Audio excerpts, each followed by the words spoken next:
I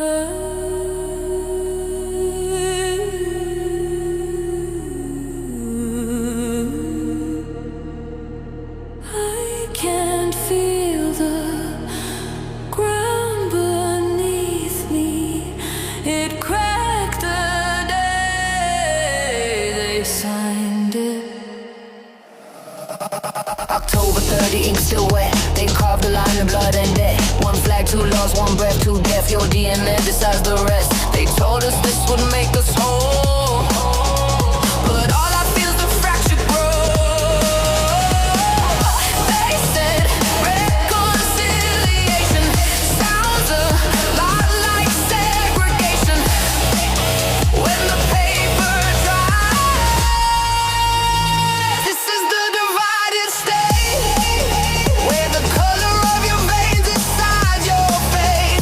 We built the walls they celebrate in the divided state. I'm screaming but it's too late. We're bleeding in the divided state.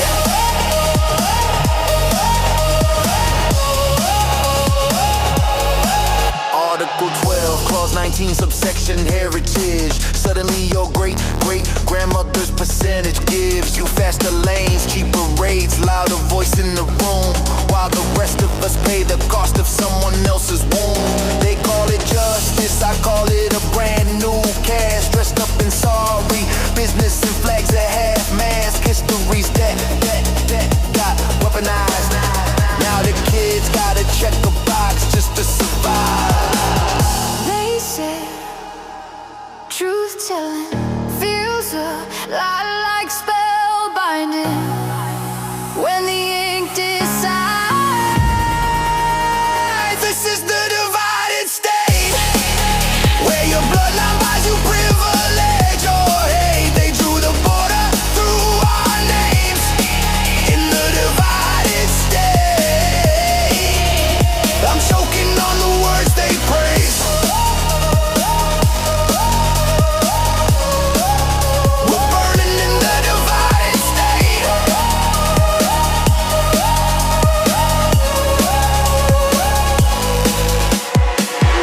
I don't want your separate voice. I don't want your separate chords. I wanted us to heal as one, not tear the stitches out. You made the color of my skin the crime I can't outrun. Skin deep, lost, cut so deep. Skin deep, lost, cut so deep. Skin deep, lost, cut so deep. This is the divided state. Born on the 30th, baptized in shame. They called it progress, we call it change. In the divided state, one nation died that day.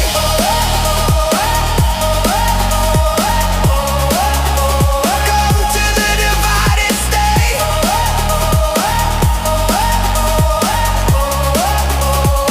Welcome to the end of us. G'day rock stars, how's it going guys? My apologies, it has been a while.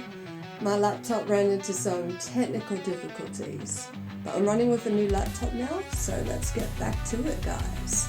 So on today's episode we are going to be covering the under 16-year-old social media ban and see how Australia is dealing with the new laws. So let's go. You now need to be 16 or over to have an account on social media. It's part of a new law to keep under 16s safer online. For more details, go to esafety.gov.au. It's important that this is about compliance, and this is the law. This isn't a voluntary thing. And of course, like anything, we ban children from going into a pub until they're 18.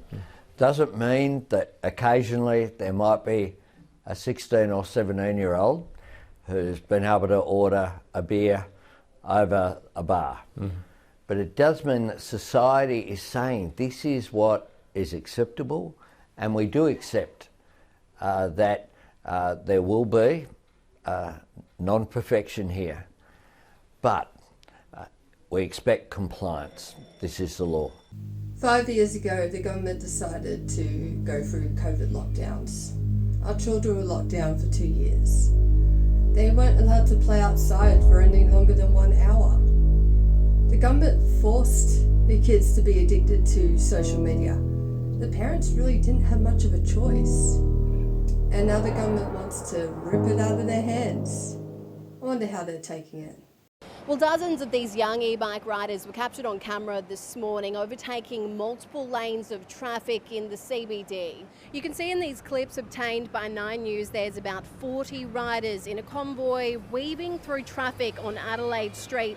Drivers forced to stop and give way to the large and unpredictable group just before midday. They were seen overtaking cars and running red lights near police headquarters in the city.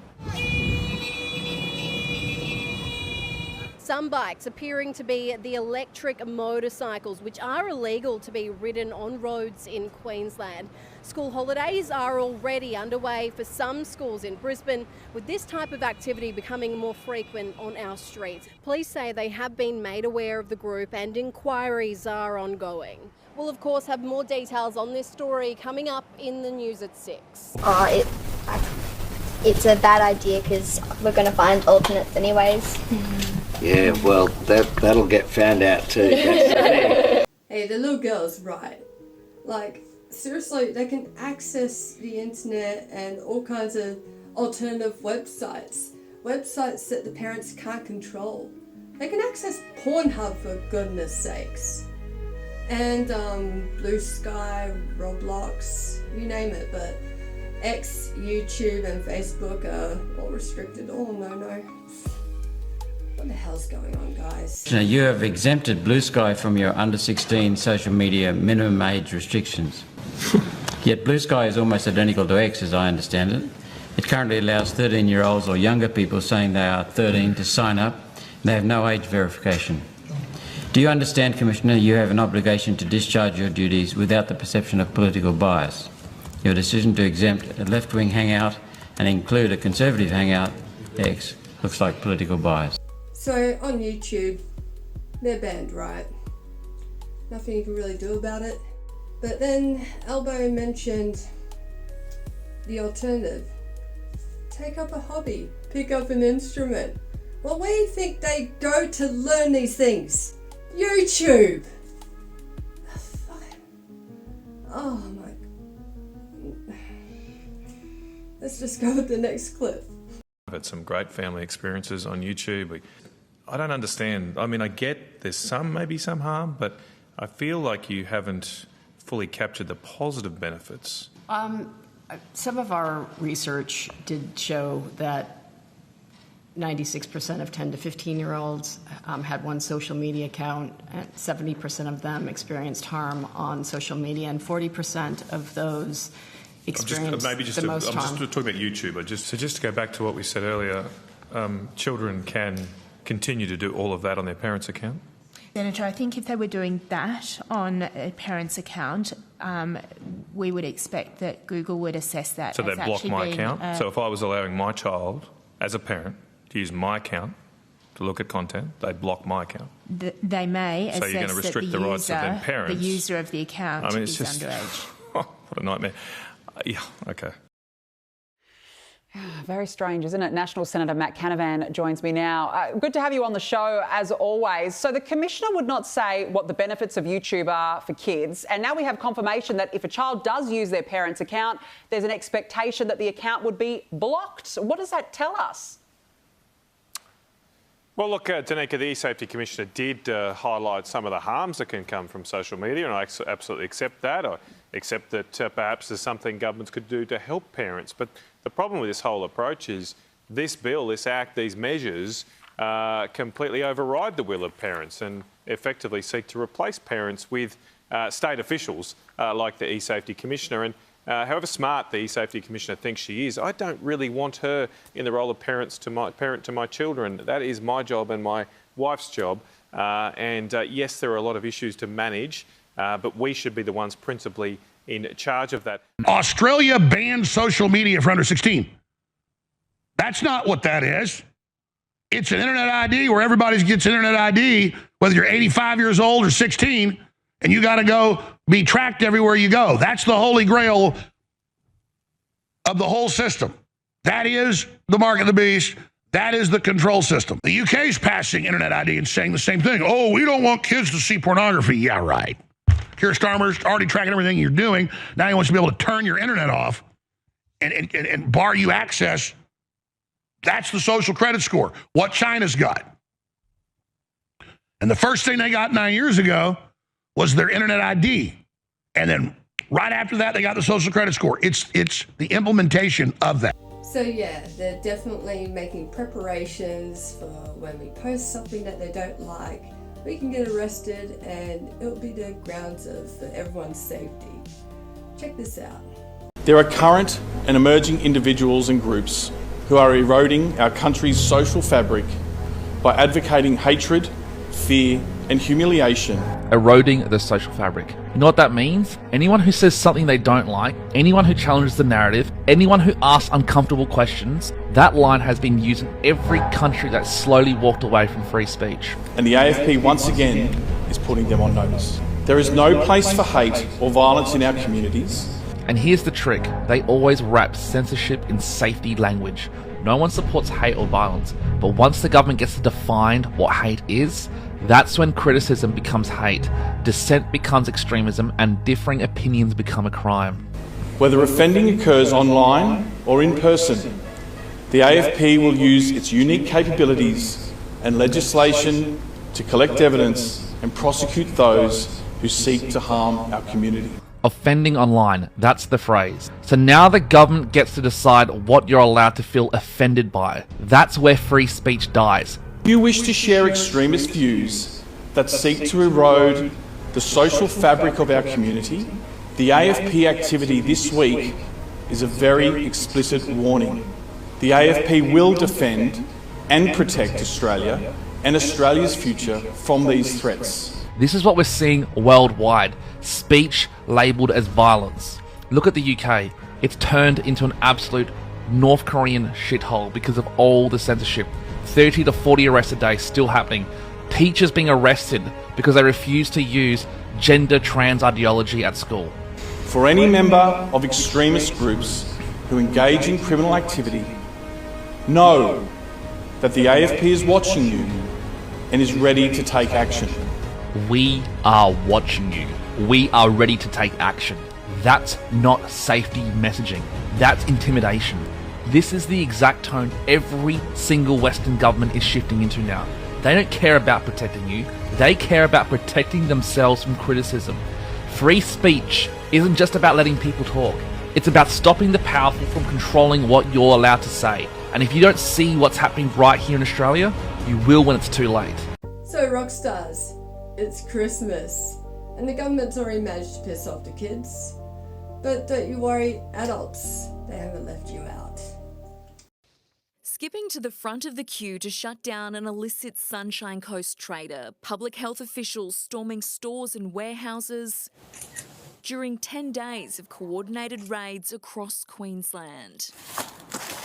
The largest coordinated action by a public health authority in Australia. 148 stores have been shut down, $15.7 million worth of illicit tobacco, vapes and chop chops seized, including nearly 12 million cigarettes, 1.7 tonnes of loose tobacco, 87,000 vapes and more than 270,000 nicotine pouches. We've had teams who have been conducting their raids until midnight. They can't fill orders if the warehouses have been empty. Do you consider the government's very high tobacco duty is the reason otherwise law-abiding citizens are prepared to buy illegal tobacco for generally a third of the legal price? No.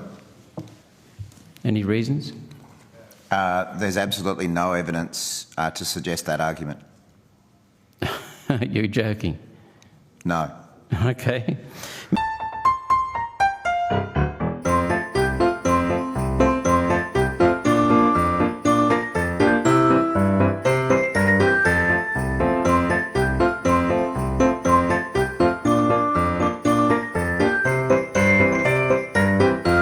So that is a wrap, rock stars. But I'll leave you with this clip.